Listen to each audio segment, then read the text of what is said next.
नमस्कार, आप देख रहे हैं धा न्यूज और मैं हूं अभिषेक मिश्रा। अगर हम कहें कि सीएम नीतीश कुमार चिराग पासवान की मदद कर रहे हैं तो आपको अजीब भी लगेगा और आपको मेरी जो सियासत को लेकर समझ है उस पर संदेह भी होगा। लेकिन बिल्कुल मैं ये कह रहा हूं कि नीतीश कुमार चिराग पासवान की मदद कर रहे हैं, जाने अनजाने ही सही, लेकिन चिराग पासवान की मदद कर रहे हैं।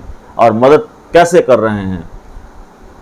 अगर आज आप चिराग पासवान से पूछेंगे कि सीएम नीतीश कुमार और उनके चाचा पशुपति कुमार पारस में से सबसे बड़ा दुश्मन उनका कौन है, तो शायद चिराग पासवान ये कहेंगे कि पशुपति कुमार पारस ही हैं, क्योंकि सीएम नीतीश कुमार को उन्होंने जितना नुकसान पहुंचाया उसके बदले जेडीयू और नीतीश कुमार ने उनको जितना नुकसान पहुंचाया उससे ज़्यादा बड़ा नुकसान पहुंचाया उनके चाचा पशुपति कुमार पारस ने।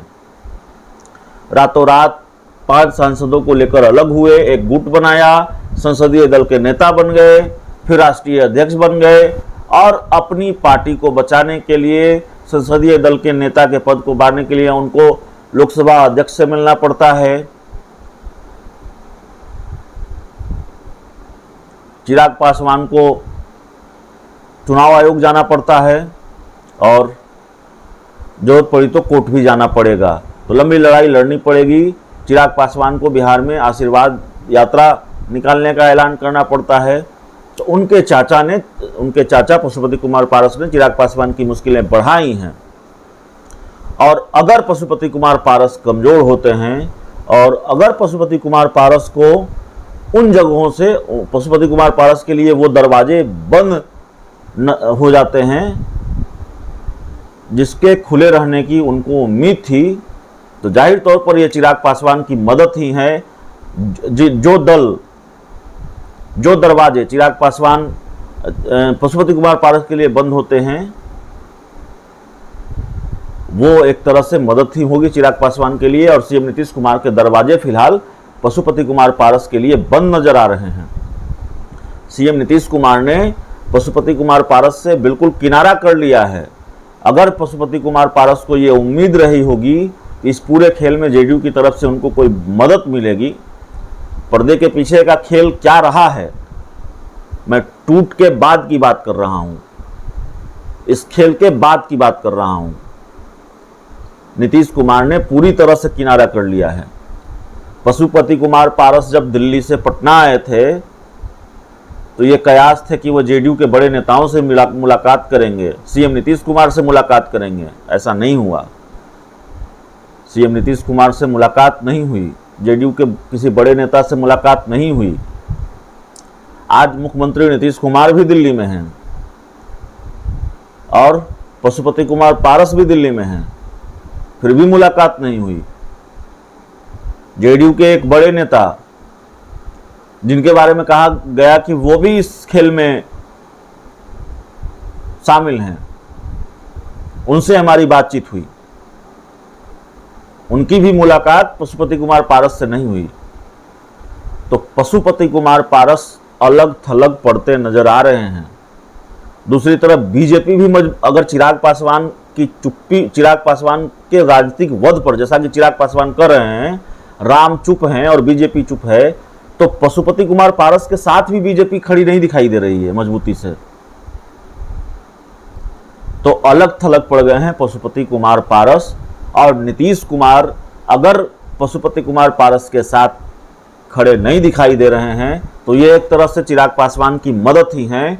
इस वक्त अगर पशुपति कुमार पारस कमजोर पड़ते हैं, अलग थलग पड़ते हैं, तो ये चिराग पासवान की मदद होगी, चिराग पासवान की लड़ाई आसान होगी और चिराग पासवान जो लड़ाई लड़ रहे हैं वो उस लड़ाई में उनको मदद मिलेगी, वो लड़ाई आसान हो जाएगी। अब उसकी वजह क्या है मैं आपको बता देता हूं। क्या वजह हो सकती है नीतीश कुमार ने पशुपति कुमार पारस से किनारा कर लिया? देखिए, एक संभावना थी, एक उम्मीद नजर आई थी, शायद बीजेपी को भी लगा होगा, जेडीयू को भी लगा होगा और खुद पशुपति कुमार पारस को भी लगा होगा कि 5 सांसद हमारे साथ चले आएंगे, पशुपति कुमार पारस के साथ चले आएंगे तो पार्टी पशुपति कुमार पारस के पास आ जाएगी, संगठन कई वर्षों तक प्रदेश अध्यक्ष रहे हैं पशुपति कुमार पारस, तो जाहिर तौर पर संगठन उनका है, संगठन पर उनकी पकड़ है, संगठन पर वो संगठन भी उनके पास चला आएगा। तो सांसद, विधायक तो है ही नहीं, और सांसद और संगठन दोनों पशुपति कुमार पारस के कब्जे में होगा। लेकिन हुआ ऐसा बिल्कुल नहीं, ऐसा नहीं हुआ। सांसद तो चले गए, संगठन शिफ्ट नहीं हुआ पशुपति कुमार पारस के पास। राष्ट्रीय कार्यकारिणी हो, जिलों की कमेटियां हों, या पार्टी की वो तमाम प्रकोष्ठ हों, इसमें पशुपति कुमार पारस को बहुमत नहीं है, बल्कि चिराग पासवान को बहुमत है। पार्टी के ज्यादातर प्रकोष्ठ, राष्ट्रीय कार्यकारिणी के लोग, पार्टी के जिलाध्यक्ष चिराग पासवान के साथ मजबूती से खड़े दिखाई दे रहे हैं। दूसरी तरफ जो वोट बैंक है, जिस वोट बैंक का प्रतिनिधित्व करते हैं चिराग पासवान, वो वोट बैंक भी शिफ्ट नहीं हुआ है पशुपति कुमार पारस के पास, ऐसा लगता है। और इस पूरे खेल से लोगों में जो नाराजगी है, उस नाराजगी का कोप भाजन न तो बीजेपी बनना चाहेगी, न जेडीयू बनना चाहता है, न नीतीश कुमार बनना चाहते हैं। इसीलिए पशुपति कुमार पारस से दूरी बना ली गई है। पशुपति कुमार पारस के लिए नीतीश कुमार के भी दरवाजे शायद बंद हो गए हैं और बीजेपी के दरवाजे भी बंद हो गए हैं। तो पशुपति कुमार पारस का पलड़ा अब झुकने लगा है, हल्का होने लगा है। चिराग पासवान का पलड़ा भारी होने लगा है।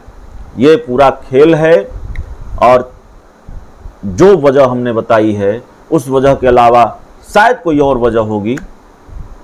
इस खबर को लेकर लगातार अपडेट तो हम आपको बता ही रहे हैं, वो भी बताएंगे, वो वजह भी बताएंगे अगर ऐसी कोई वजह होगी तो।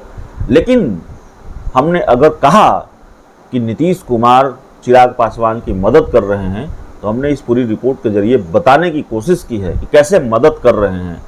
इस वक्त पशुपति कुमार पारस चिराग पासवान के सबसे बड़े राजनीतिक, मैं दुश्मन की बात नहीं कर रहा हूँ, राजनीतिक दुश्मन की बात कर रहा हूँ, जिसके बारे में चिराग पासवान या उनकी पार्टी के लोग कहते हैं कि पीठ में छुरा घोंपा गया, रातों रात खेल किया गया, धोखा दिया गया, राजनीतिक वध की साजिश रची गई है। तो जिसने राजनीतिक वध की साजिश रची है, उसके लिए नीतीश कुमार अपने दरवाजे बंद कर दें, और ये परसेप्शन पहले से बना रहे, ये पहले से कहा जाता रहे कि ये खेल जेडीयू का है, ये खेल नीतीश कुमार का है, नीतीश कुमार बदला ले रहे हैं।